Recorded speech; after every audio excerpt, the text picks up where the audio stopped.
All right. Happy Sunday. Happy July 12th, everyone. Welcome to a Mother's Heart podcast, a podcast that I started on behalf of my son, Jimmy Mitchell, who passed away from an overdose in 2021.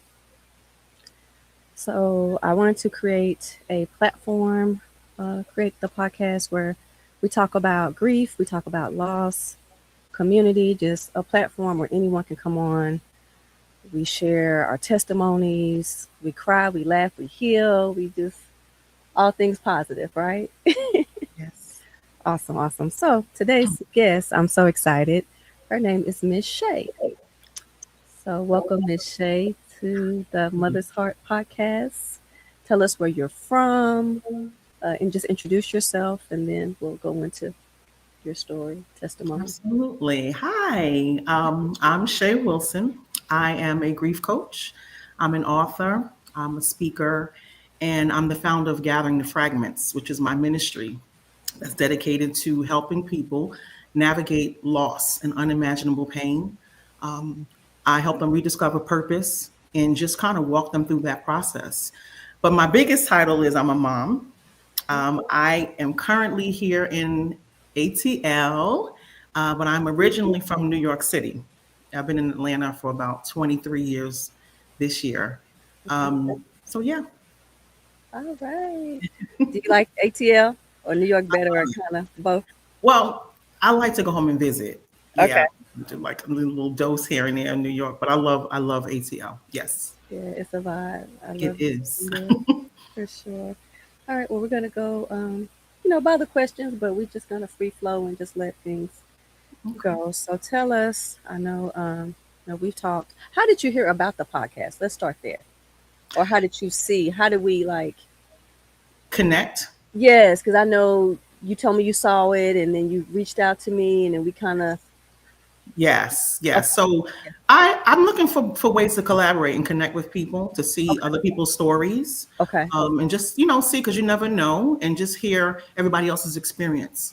And so I was just scouring Instagram, and I Okay. came across your page, and I was like, oh wow, she's a mom who's also lost a child. I didn't know the full story, but I did know, and then I saw you had a podcast, and I just felt like there was a way for us to connect because me having lost two children in a short period of time, I I don't understand your pain, but I definitely understand your story.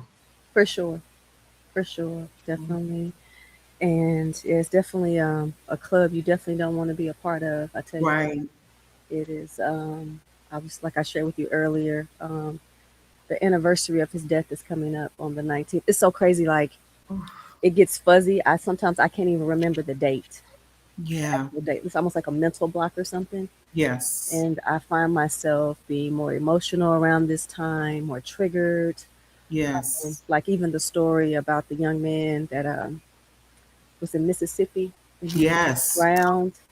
My Um, goodness. Somebody was like, I literally had to like, I can't because it It's just, triggering. it's Yeah, absolutely. It's so interesting you say that because I was watching it and I found myself getting triggered as well. And did you? although my children didn't transition that same way, it's just the loss of a child and that Exactly. space. I mean, like you said, it's a club that you wouldn't wish on your worst enemy. I don't wish anyone to No. go down that route and to have to even experience anything like that Yes. because it just seems like it goes against what's natural.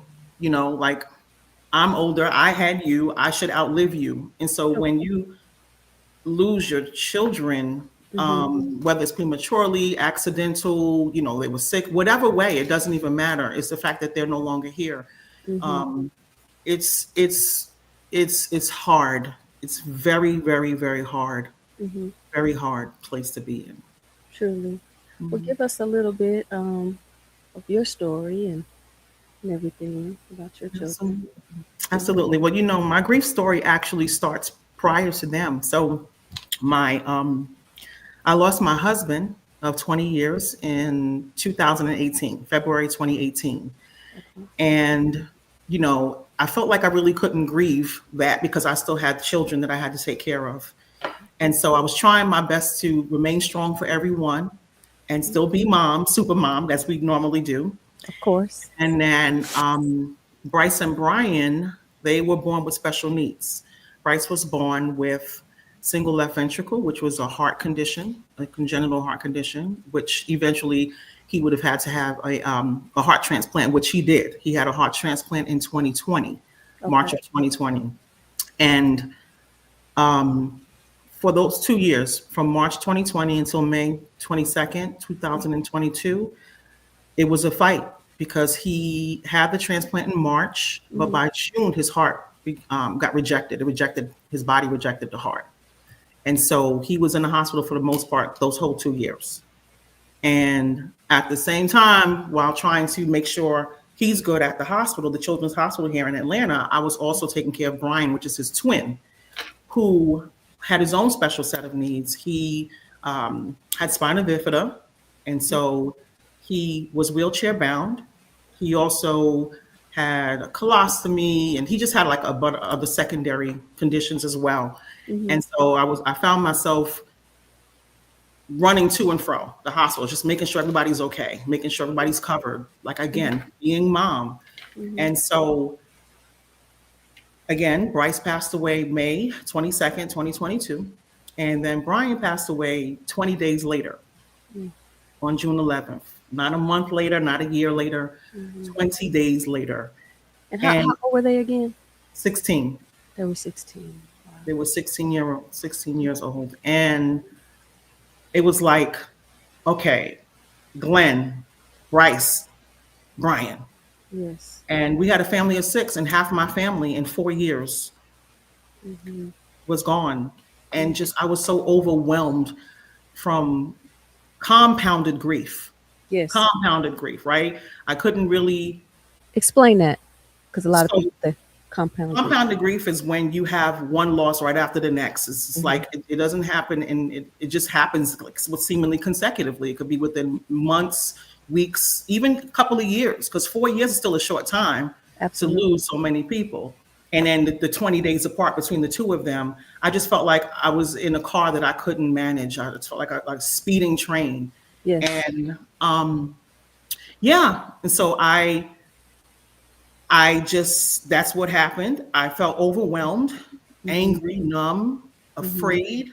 Mhm. Um, I couldn't comprehend what was happening to me. It just didn't make sense to me. Mhm. And it wasn't until my birthday is November 30th. I Mhm. remember emotionally dying. I felt like, okay, Mhm.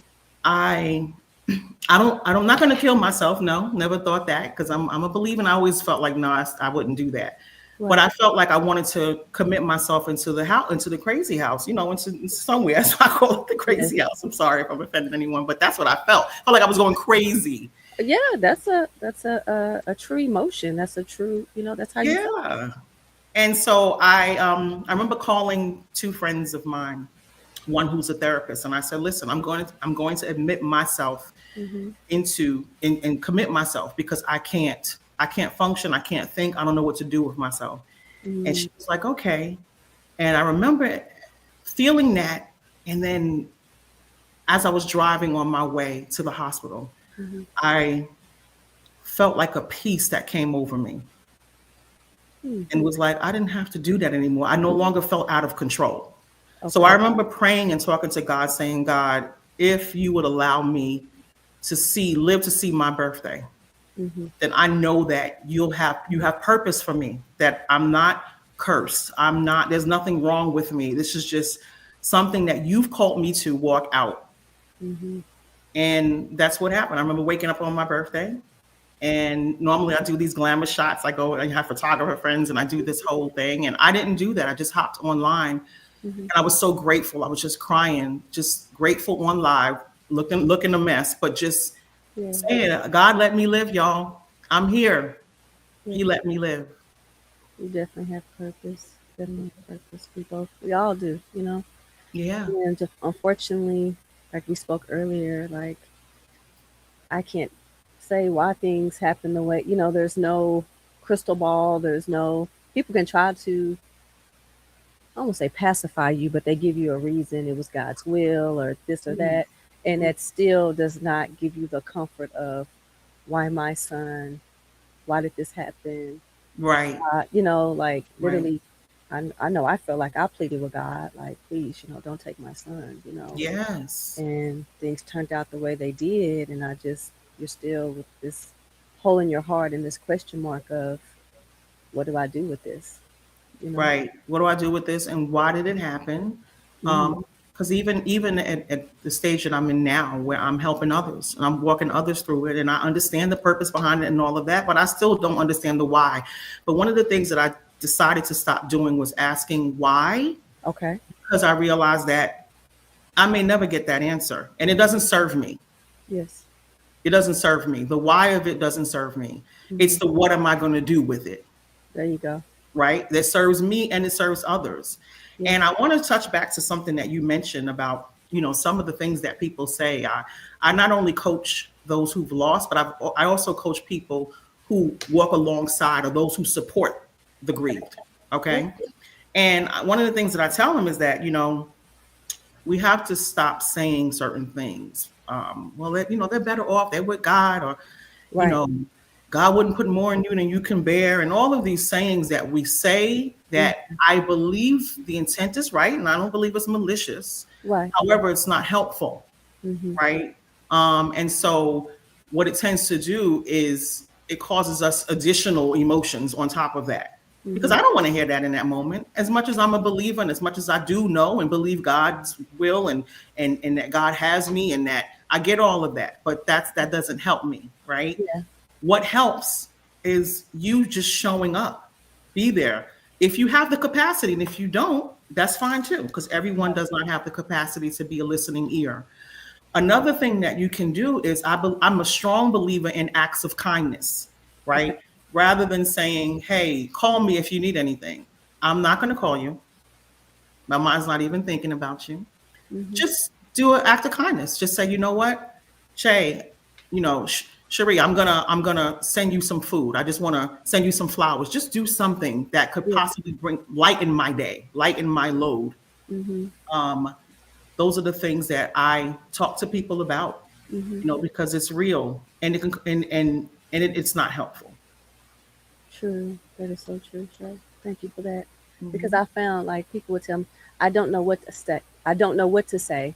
So Right. they would tend to either avoid me or just like, you know what I Right. mean? You know, Yeah. awkward. And then I'm feeling a ways like, well, I haven't heard from this person. Why Right. haven't they, And a lot of them, they told me, they're like, honestly, I just didn't know what to say to you. And then they didn't want to trigger or Right. be upset. So it's kind of like, well, what do I do? What do I say? But I Right. agree with you with the acts of kindness. Acts of Yeah. kindness that Yeah. goes a long way, True. long way. And it's so funny because that's a universal response to grief, just like the universal sayings of "I don't know what to say" or "I don't want to trigger you," or I mean, it's no matter who it is that you lose, no matter what happens and what level of relationship is lost, there Hmm. are universal responses that people say. And again, they believe that they're coming from a good place. And I'm not saying that they wouldn't. I'm not in anyone's heart to talk there to speak their intent.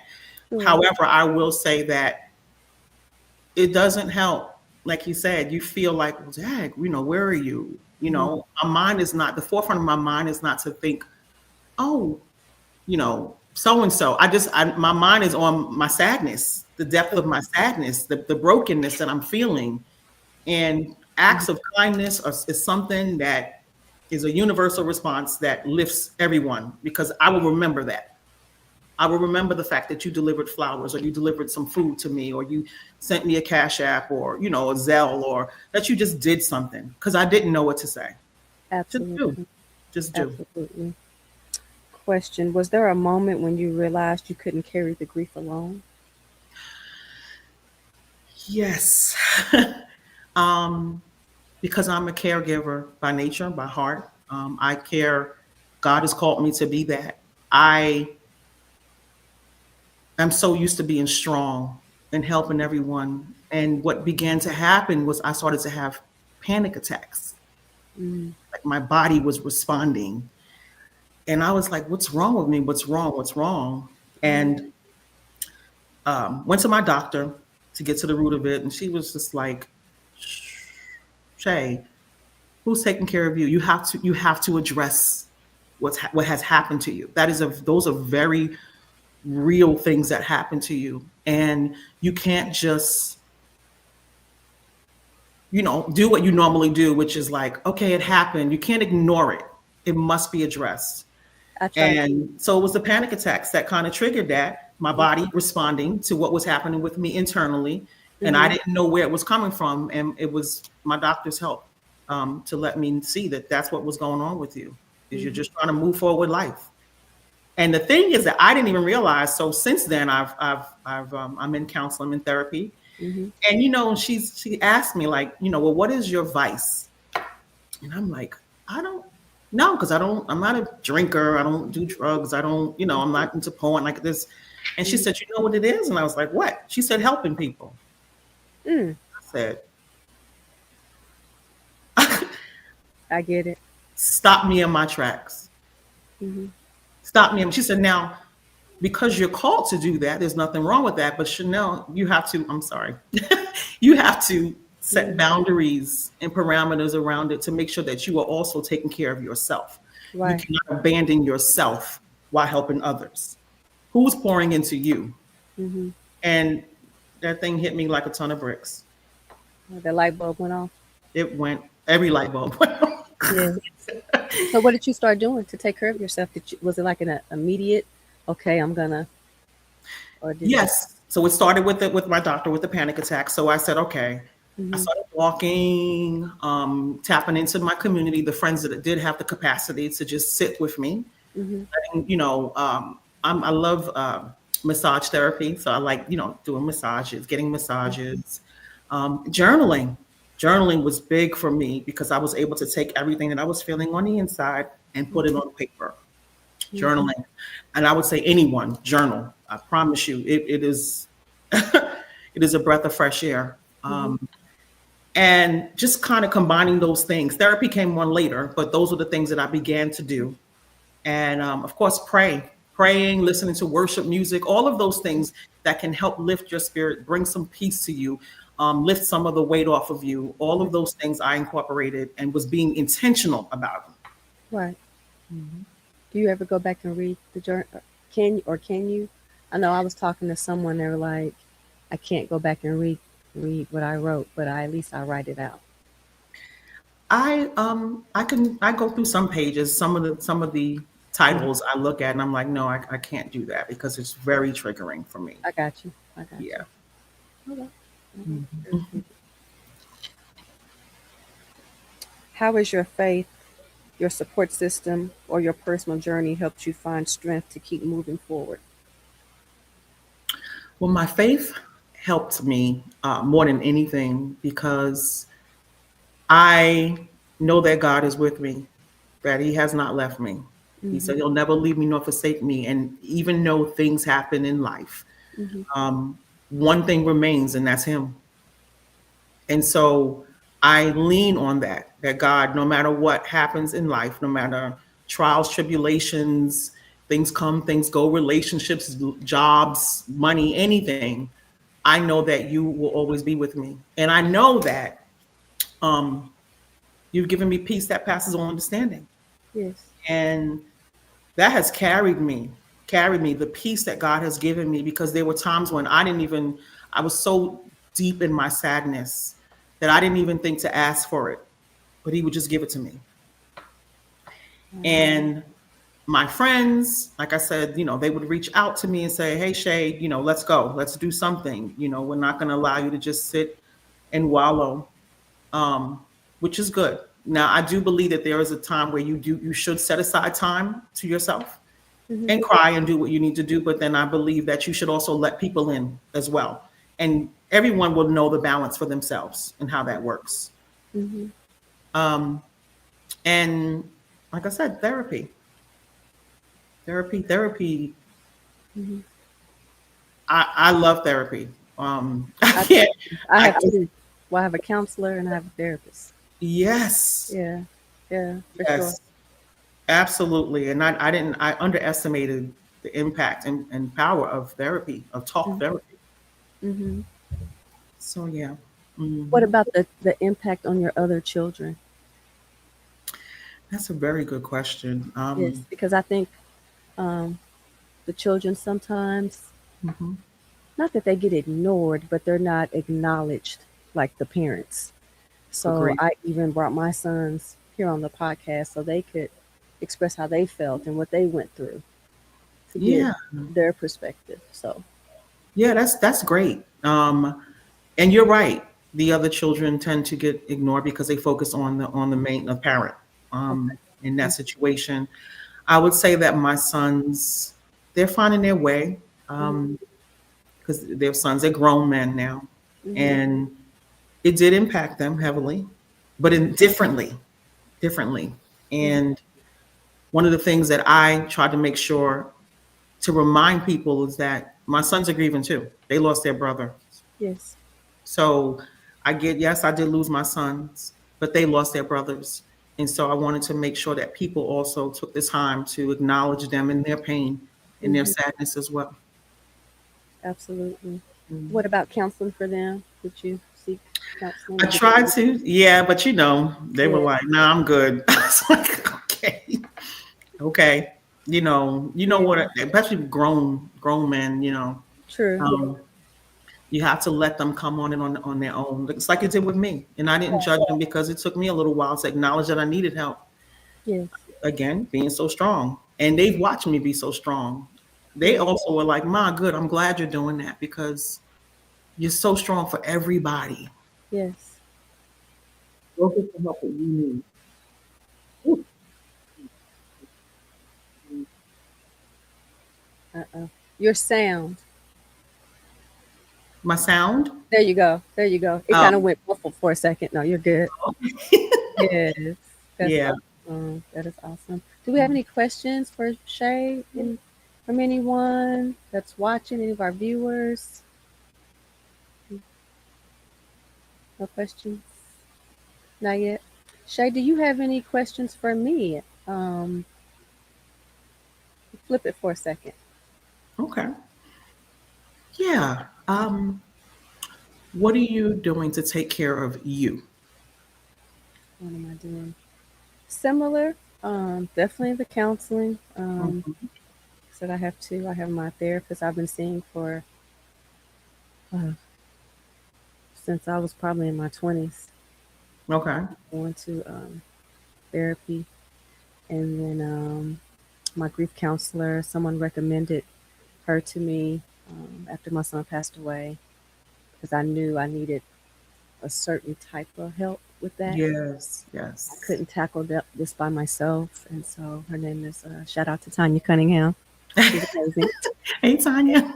Yes, I go to that appointment if I don't do anything else. I know that's right. And she helps give me the tools to, um, to heal, to help myself heal. Yeah. Um, prayer, journaling. Mm-hmm. I think staying busy helps Mm-hmm. me. Um, but that's good and bad because sometimes I find myself when I'm not busy and when it's quiet, Yeah. that's when sometimes the thoughts and I replay it in my mind. Yeah. So if you have that too. I do. And again, I do believe that there's a point where that's healthy. Okay. You don't want to avoid it because that's what prolongs grief, right? Or Yeah. certain stages of grief, Right, right? Because right. the thing is that we're going to carry that for the rest of our lives. Yes. We just carry it differently. Mm-hmm. And what I've learned to do was change the thoughts rather Mm-hmm. than having the woe is me thoughts or like, oh my gosh, I Mm-hmm. can't believe this happened to me. I say, you know what, God, I thank you for allowing me to be the one to bring forth those children and steward Yes. their lives. Like Mm-hmm. I change it, I do the best I can to change it to gratitude. Not that I try to avoid the sadness, because Yep. the cries, all of that. Crying is purging. It helps. It's cathartic. It helps you, Mm-hmm. and it helps wash your spirit. Mm-hmm. So there's nothing wrong with that. However, I make it a part of my practice to make sure that I shift after a while because everyone, the point where you start going Mm-hmm. from sadness to tiptoeing into depression. Yes. And I Mm-hmm. feel like, being self aware with your emotions and understanding, being so in tune with yourself knowing like, okay, I'm starting to tiptoe into some places that's getting kind of dark. Yes. And that's when I begin to shift the internal conversations that I have within myself, Mm-hmm. and then start utilizing the tools that I'm teaching others for myself, right? The breathing techniques, like I said, calling someone, just saying, okay, Chanel, you're going to be upset for this period of time, but you know, give yourself a time limit. Now it's time to shift. It's Right. time to now become more grateful. Think about the good memories. Like I have built a machine to where I have forced myself to do those things now at this point. Mm-hmm. But there are times I'm not perfect with it. Like today, case in point, Mm-hmm. I have Google Photos, and it brought up a memory of Yeah. my twins, and I took a video of them, and they were playing a video game, basketball, like NBA 2K, I think it's called, and it popped up, and I saw it, and my emotions started to be like, oh my God, you know, and I allowed myself to cry. Okay. I took some breaths, and I said, it's okay.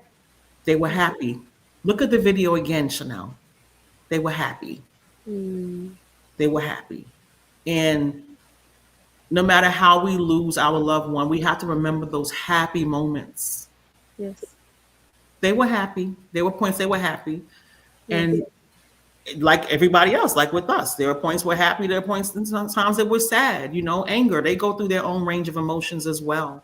Mm-hmm. But I choose not to constantly remember those painful moments. It does not help me at all. I like how you said it. It doesn't serve. It doesn't serve me.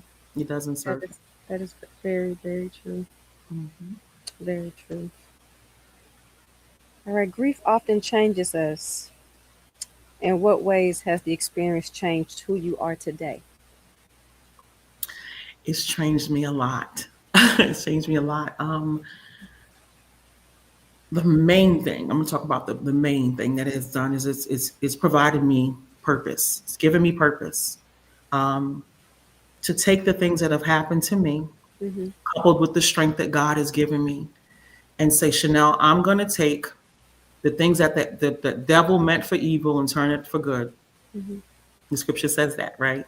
And Yes. so I want to make sure that I'm helping someone else, you Mm-hmm. know, because I was talking to someone else who experienced some loss. And I said, you know, sometimes when we get into circles and in spaces like this where we talk to one another, Mm-hmm. we listen to someone else's story and we're just like, oh, wow. It helps you to reflect on your own, Yes. right? It gives you some perspective. And so I came into this industry, into this ministry, in order to impact and help people understand that I've had the worst of worst happen to me as well. And I'm choosing to help you. I'm choosing to make a difference. I'm choosing to take what has happened in my life and turn it around for good and be purposeful and help someone else, pull someone else through. That's how it's changed me. It's given me purpose. That's beautiful. I can definitely. I feel the same way. Definitely found my purpose, but I will say, in addition to that, Mm-hmm. my boundaries are stronger, right? Yes. Because I feel like prior I was, people pleaser, Yeah. sweep stuff under the rug, just, you know. And I now, when I tell you I cut stuff off, if you give me any kind of bad vibe, juju, whatever, like Yeah. Yeah. done, it's done. Like I Yeah. can't. And even Yeah. like you said, I always say like the worst thing that could have ever happened to me happened to me. Yes. So yeah. Anything else? And it's yeah, and I just talked about like the greatest thing that happened, of course. Like I'm in therapy now working on my boundaries, working on my attachments because Yes. the downside of losing and having that level of grief has caused me to have some anxious attachments. Yes. And I needed to figure out like, wait a minute, hold Hmm. up. I Hmm. wasn't that way prior. Right. You know, these are some of the things that happen as a result of losing people that you love, is you try to hold on to stuff that don't need to be held on to. Yes. And so I And I'm not talking about just romantic relationships, even friendships, people that Sure. you know are not right for you, things that you know is not right, are not right. You still try to. And so I'm in therapy now because of that. I had to deal with my own grief and the way it shows up. Mm-hmm. But like I said, I talked about purpose, but I'm with you with that. I'm like, okay, Chanel, you got to get back to that because there's too much life to live, It is. right? Um, Yes. and I value healthy relationships. I value joy and happiness Mm-hmm. because none of us knows when our time is going to come. That's And I true. don't want to waste any time not doing anything that does not bring me joy. Mm-hmm. I like that. I like that. I had another question that I didn't have on here, but I'm gonna come back to it in a minute. Okay. Um, kind of answered that. Um, what are some of the biggest misconceptions people have about grieving parents? How can we better support someone who has experienced the loss of a child? So, like someone in our shoes, like, hmm Okay. So I would say one of the biggest misconceptions is that grief has an expiration date mm-hmm, for the rest of our lives. For the rest of our lives, we are going to be mothers who are grieving their children. mm-hmm, And that's not going to change as long as I'm alive. Um, you can't rush us past it. You can't skip over it. You can't forget. And I'm going to give you an example. I had someone talk to me about, oh, how many children? I said, I have four. I have four children. They're like, well, don't you mean two? I said, no, I have four children mm-hmm, because my children, Bryce and Brian, are still very much alive in me. They're very much alive in my purpose and gathering the fragments in this conversation. They show up for mm-hmm, me, their memory and the life that they've lived. mm-hmm. So I don't, we're not gonna just act like they didn't live here for 16 years, you know? So Yeah. I think that that's one of the biggest misconceptions is that people want to just kind of forget. And no, we don't forget. We don't forget our grief. We live with it. We just carry it differently. And what was your second question? It was what were the misconceptions about grieving parents, and how can we better support someone who has experienced the loss of a child? How can you better support? Just what we've been through, As far as you and I. or just some. Let's say if someone we have a group and another person came to the group and they're like, "Hey, I just lost my child. Mhm. What are some helpful? How could you, or what advice would you give them? Support." I would be a listening ear. Same way I just described it earlier. I Mm-hmm. would say, listen, and explain to them, I understand. I don't know what your pain is because everyone's pain is different. Mm-hmm. But I definitely understand your story. And I think that we need to have more spaces where, like you said, the clubs where we can get with one another. So, because a lot of times, like prior to meeting you and others, a lot of people couldn't identify with that type of loss. No. And it's different. It's not the same as losing a spouse, losing a mother, losing a father. They're all different. It has its own space. Mm-hmm. And I feel like I believe that mothers who have lost children should support mothers who have lost children. Mm-hmm. And so us being there, being what we wish we had, but showing up for that person in that way Yes. is the best way that we can support the mothers who've lost their children and everything that comes along with it. Right. Yes. Do you feel like where do you feel like you are in your grief? Like, do you feel like you're on the other side? Was a time where you couldn't talk about it? Where you just like, do you feel like you're definitely on your healing journey of, I guess, acceptance, if you will? Yes, absolutely. Um, I would say last year, this time, I wasn't able to talk about it. Okay. Last year, this time, I wasn't able to talk about it. I am definitely, and you know what helped me be at this point? Helping others, talking to others. Mm-hmm.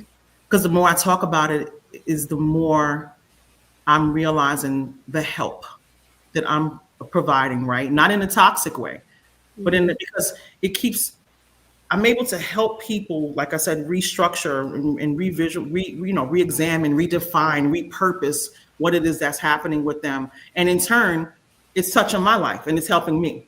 It's Mm-hmm. providing healing for me because I know what you feel. I understand what you're going through.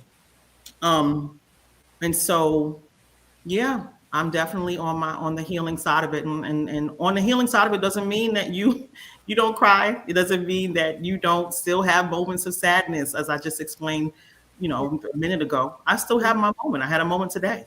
Mm-hmm. However, I am much farther today than I was a year ago as it relates to where I'm at. I have accepted the fact. Still don't doesn't answer my why. My Yes, why is still, remember I told you I don't even deal with the whys anymore. sure. I show up in the what can I do? How can I serve? How can And I move forward? mhm. I Heal love that. forward, healing forward, healing forward. Amen. We need to put that on a t-shirt. Yeah, that's my tagline. That's Is Gavin. it really? It I is love heal that. forward. Mhm. Okay. Well, we're going to take a quick break. And when we come back, I want you to tell us about, you started a foundation or, Well, I have a foundation. I haven't started it yet. okay. Yeah. Okay. Mhm. Okay. When we come back, we're going to start with that and then Okay. flow in the podcast. So let's take a Okay. little break. All right. Okay. Okay. Hmm. Am I the only one that didn't know how transformative sound can be? Why are there not more people talking about how crucial audio quality is for any space? I remember the day I walked into a church, filled with hope and expectation, only to be met with echoes and muffled sounds. The pastor's voice struggled to reach the back rows and the congregation was lost in a sea of confusion. That's when it hit me. Sound is the soul of any gathering place. Every club, school, and hotel deserves clarity and connection. Yet so many buildings suffer from poor audio-visual integration. With DS Sounds, we ensure high-quality equipment is installed seamlessly before the walls even go up. We save you time and money so you can focus on what truly matters, creating a space where voices are heard and spirits are lifted. Let's transform your venue into a masterpiece of sound together. Because when sound is right, everything else falls into place. Hi, it's Justina here, better known as Breakthrough with Jay, and I have something that I created that I really truly feel is going to help so many people. Anxiety doesn't have to run your life anymore.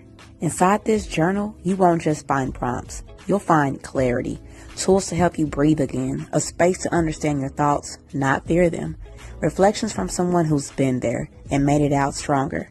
It's not just about managing anxiety. It's about finding you again.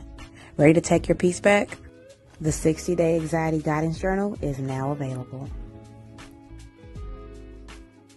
Let Them See You Sweat is a powerful diversity, equity, and inclusion narrative that chronicles my journey as a Black woman navigating and overcoming barriers in the workplace and in society. This book not only explores critical issues of workplace discrimination and personal resilience, but also offers actionable guidance for readers looking to foster inclusive environments. #DEI. I am diversity, equity, and inclusion, and I earned it. Equitably was not always given to me. B-Bird. Am I the only one that didn't know how transformative sound can be? Why are there not more people talking about how crucial audio quality is for any space? I remember the day I walked into a church, filled with hope and expectation, only to be met with echoes and muffled sounds. The pastor's voice struggled to reach the back rows and the congregation was lost in a sea of confusion. That's when it hit me. Sound is the soul of any gathering place. Every club, school, and hotel deserves clarity and connection. Yet so many buildings suffer from poor audio-visual integration. With DS Sounds, we ensure high-quality equipment is installed seamlessly before the walls even go up. We save you time and money so you can focus on what truly matters, creating a space where voices are heard and spirits are lifted. Let's transform your venue into a masterpiece of sound together. Because when sound is right, everything else falls into place. All right.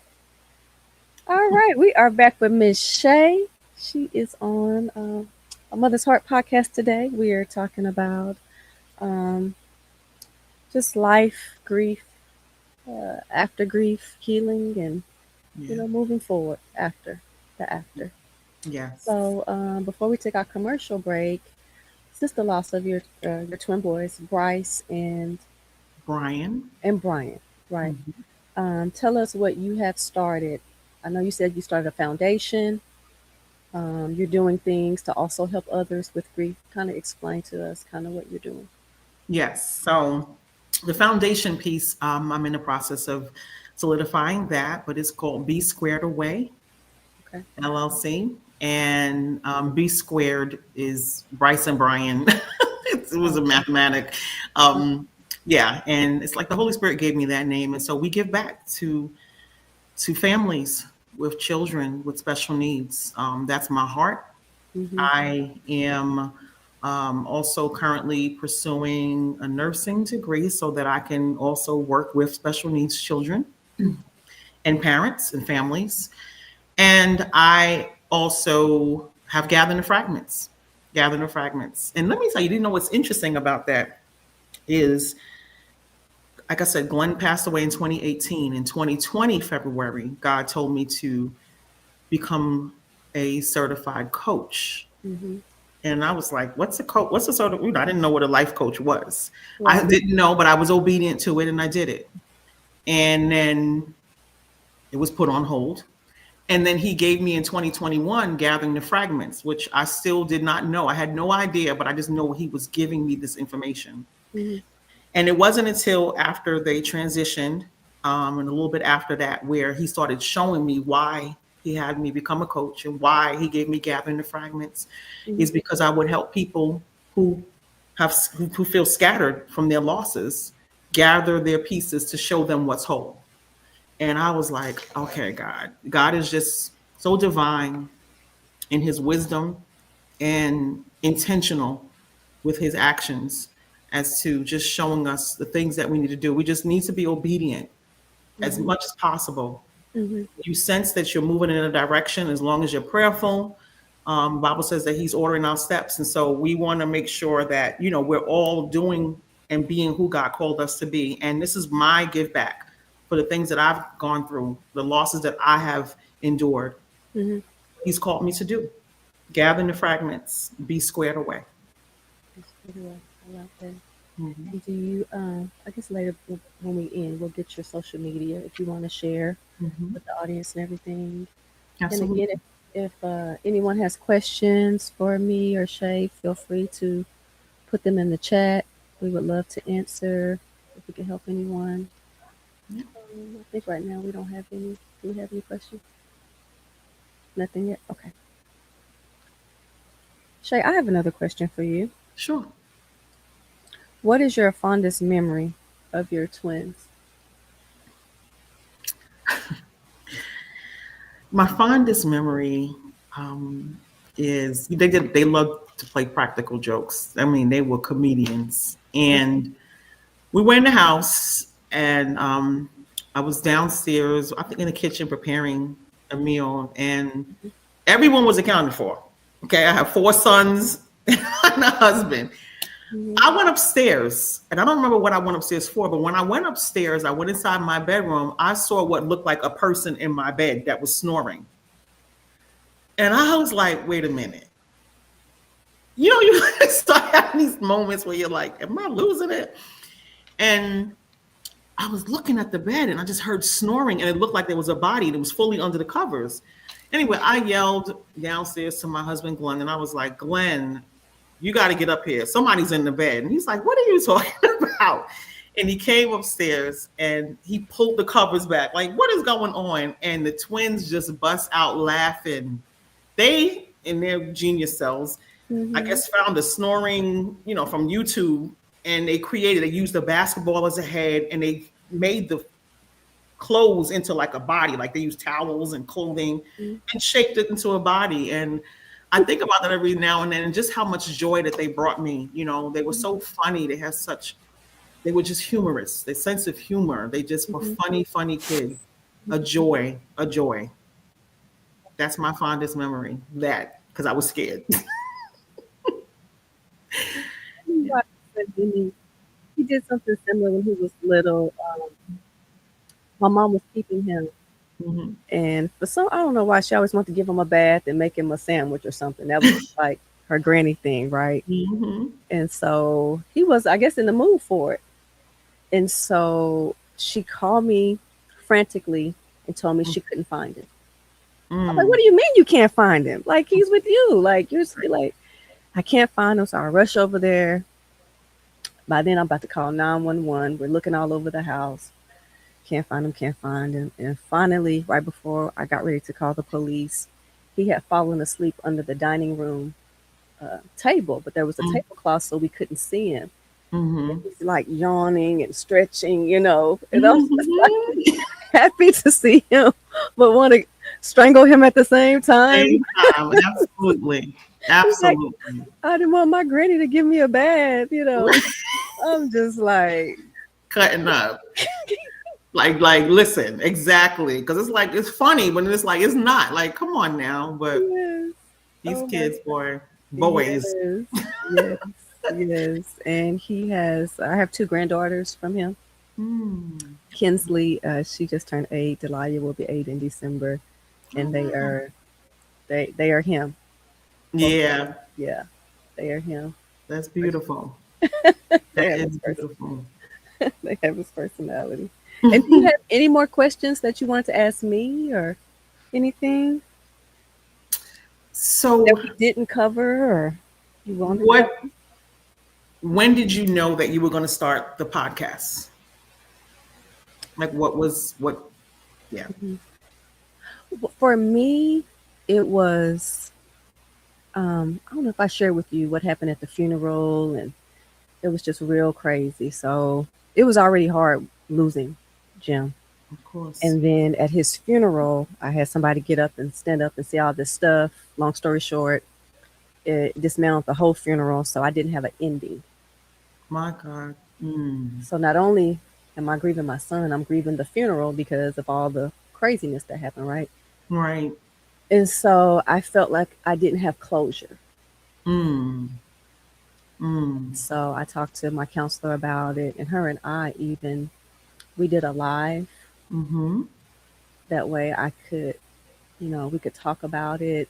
Mm-hmm. I felt like I didn't have a voice. I feel like my voice was taken. Mm-hmm. Mind you, this guy got up and said these horrible things like, "Where were y'all?" And all like, really.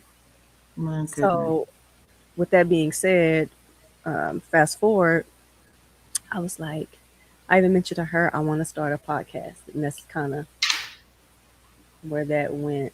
Well, So, yeah. Funerals can be so ugly. hmm It brings out the worst in people. And I true. think a lot of times it brings out the worst in them because there's some form of regret, something that they carry. They wish and it just brings out the worst in people. hmm In my experience, that's what has happened. And I'm like, oh my goodness. Like, I haven't had anything like that, but I've had other things where people were wilding out. And I'm like, It was bad, Shay. It was bad. Like, my I'm goodness. literally just trying to sit there and just, I'm looking at my son in a casket, Of even course. that and I honestly was not even going to go to the funeral. Mm-hmm. I was in such a place. Right. And my family and a couple, they're like, Cherie, you have to go. Mm-hmm. And so I made myself go, and then I go, and then I had This. this person get up and say all these hateful things that they know nothing about. Right. They walked in his life when he was, a teenager, young adult. Mm-hmm. I've been there since the beginning and the end. Of Brought, course. Mm-hmm. I watched them take him out in a body bag. So for you to stand up here and tell me that you don't know what you're talking about. Right. Right. So, Yeah. needless to say, that funeral was, that was, and I think even now, it plagues me a little bit because Mm-hmm. that's the memory that I have. And in return of him saying those things, I reacted. Mm-hmm. Like Mm-hmm. I was taken out of my own son's funeral, kicking and screaming, Right. saying some very ugly things. Right. And Right. that's not how you want to remember your son's funeral. Right. You know what I Right. mean? But Let me ask you a question. Follow-up question. Sure. Have you considered about doing another form of funeral? I have. I've thought about balloon release. Um, I thought about getting family together, having a small ceremony. Yes, I have. So I I think that can. that would be wise to do because it'll help bring the closure that you need, the Yes. goodbye that you need. Hmm. And when I say and I mean the word need, you Hmm. need that. And that'll help close some of the circle, the hole that's there. Not Yes. fully, because remember I told you we just learn to carry it differently. Right. But because you weren't able to do it in the fashion with the respect and dignity that was deserved, you Yes. know, Hmm. and someone robbed you of that. Now recreating it helps you do it from a different place, right? Because now you have even a greater appreciation for it. And you can have it, you can just let it all out, be everything you want to be, just do it exactly how you want to do it, and it'll cause some level of closure for you because that person robbed you of a moment. They They robbed did. you of a moment. It was very hurtful. It was, and by the time I got back, everybody was gone, and Of course. Yeah. later I had Jimmy cremated, so I had this urn at home, and I have a beautiful portrait of him, and Mhm. like a whole little area of Right. of him. But it's still, like you said, it doesn't. I was robbed of that. Yes, you were. But doing this podcast, meeting you, also Mhm. just others, um, the podcast that I did that kind of gave me a somewhat of closure, and I got to talk about, Mhm. you know, um, Yeah. because in that, he tried to paint me like I was a bad mom.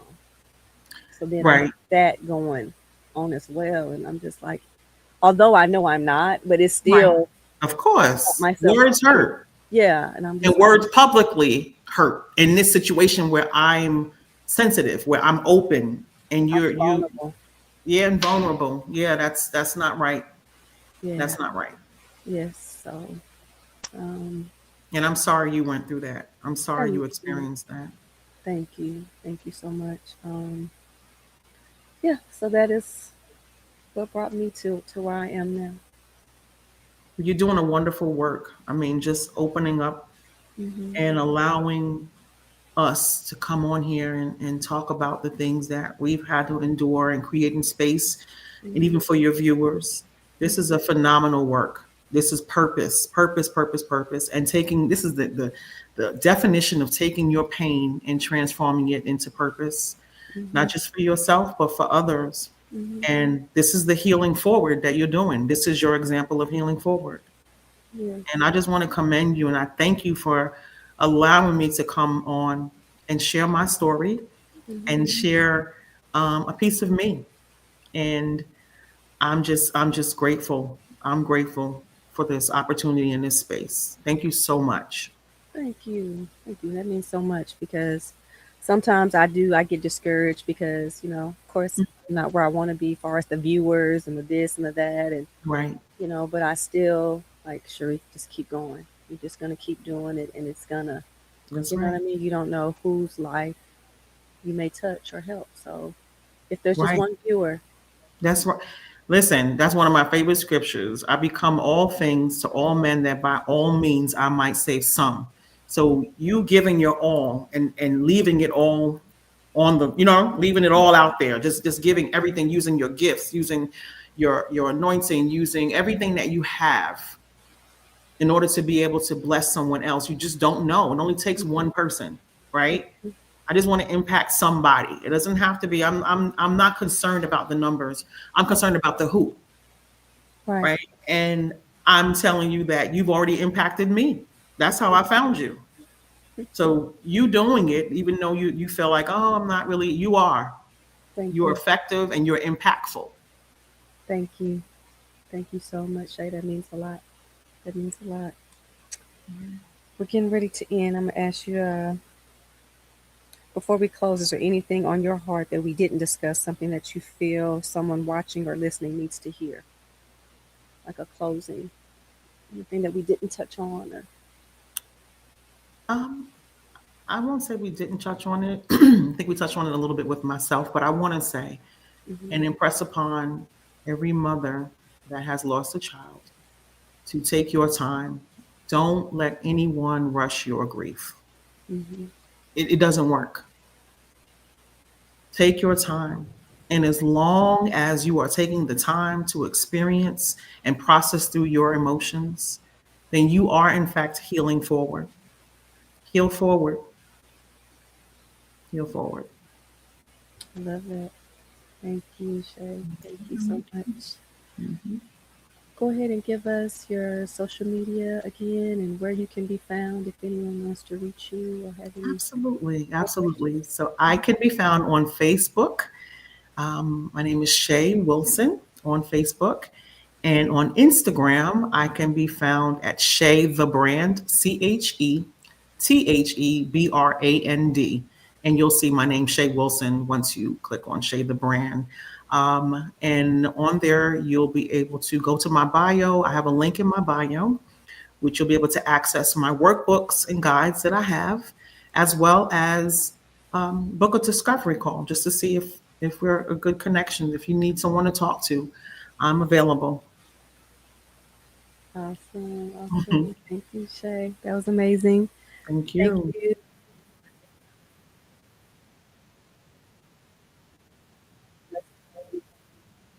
I'm sorry, I couldn't hear you. I said you have blessed and helped me. Thank Oh. you for being on. I truly appreciate you for coming on, taking time out your day. Thank you. Truly means a lot. Likewise. Yes. So, if anyone else is interested in being on A Mother's Heart, please message us, DM us. You can go to CherieShante.com. All the information is there. If you want to be a sponsor, and let's build a relationship. And Absolutely. yes, Collaboration. hey, yes, we're looking for sponsors. So Mhm. let us know. We would love to have you. Again, thank you for tuning in on another podcast, and we will see you next time. Bye. Bye. Peace out. Bye.